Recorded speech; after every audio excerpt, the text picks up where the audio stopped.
అరే రే రే గూడమ్మాయి పాలరెడ్డి సార్కు ఎంత కష్టం వచ్చింది. గూడమ్మాయి పాలరెడ్డి సారు గుండకాయ అయినటువంటి ఆయన తమ్ముడిని అరెస్ట్ చేసిరంట. ఇక మరి ఎందుకు అరెస్ట్ చేసిరు ఏం సంగతి ఓసారి అరుచుకొని వస్తాం పండి.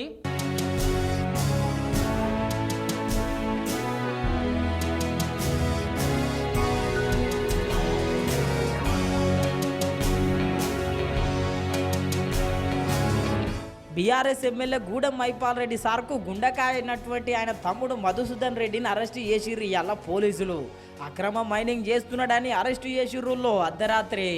అట్లా అరెస్టు చేసిర్రో లేదో ఇట్లా లొల్లి శురువైంది మళ్ళా.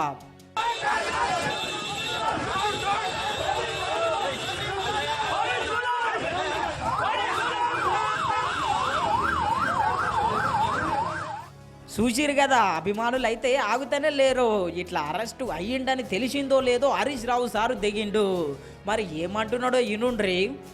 మీరు ఎంతసేపు ప్రతిపక్షాలను వేధించడము, ప్రతిపక్షాలను ఇబ్బంది పెట్టడము, అక్రమ కేసులు పెట్టడము, లీకుల మీద లీకులు ఇచ్చుడు, అన్ని కథనాలు రాయించడము, బురద జల్లే ప్రయత్నం చేస్తూ ఉన్నారు. అసత్యాలు ప్రచారం చేస్తున్నారు, గోబల్స్ ప్రచారం చేస్తున్నారు, దుష్ప్రచారం చేస్తూ ఉన్నారు.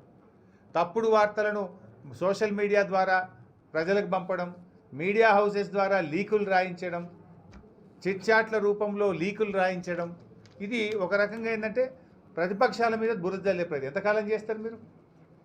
ఎంతకాలం చేస్తారు? అల్టిమేట్గా న్యాయం గెలుస్తుంది, ధర్మం గెలుస్తుంది. మాకు కూడా న్యాయ వ్యవస్థ మీద సంపూర్ణమైన విశ్వాసం ఉంది. తప్పకుండా న్యాయస్థానానికి వెళ్తాం. మేము చట్ట ప్రకారంగా మేము న్యాయస్థానం ద్వారా తప్పకుండా తగిన రిలీఫ్ తెచ్చుకుంటాం. ఇన్నర్ గదుల్లో కాంగ్రెస్ పార్టీలో జాయిన్ కాకపోతే గింతగానం తిప్పలు పెడుతున్నారంట.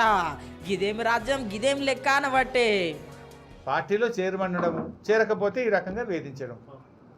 ఇలా మా బీఆర్ఎస్ పార్టీ నాయకులను కానీ, మా శాసనసభ్యులను కానీ, మా పార్టీ నాయకులను రకరకాలుగా వేధిస్తూ ఉన్నారు. మెడ మీద కత్తి పెట్టి నువ్వు చేరతావా చేరవా అని కాంగ్రెస్ పార్టీ నాయకులు ఫోన్లు చేయడము, వాళ్ళు మాట్లాడడము, చేరకపోతే వేధింపులకు గురి చేయడం.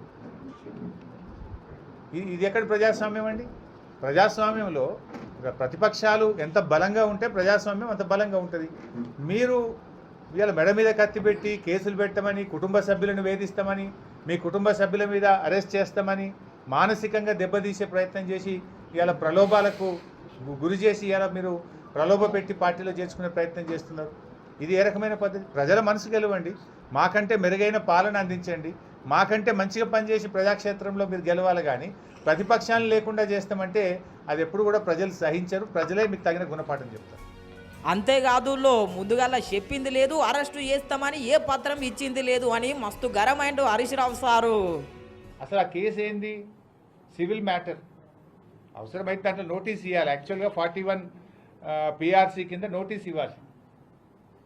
నోటీస్ ఇవ్వకుండా, ఎఫ్ఐఆర్ కాపీ ఇవ్వకుండా, మబ్బుల 3 గంటలకు 100 మంది ఎస్ఐలు, సిఐలు, కానిస్టేబుల్లు వెళ్ళి ఇవాళ ఆయన అక్రమంగా అర్ధరాత్రి పూట అరెస్ట్ చేయాల్సిన అవసరం ఏమొచ్చింది అని మేము అడుగుతా ఉన్నాం.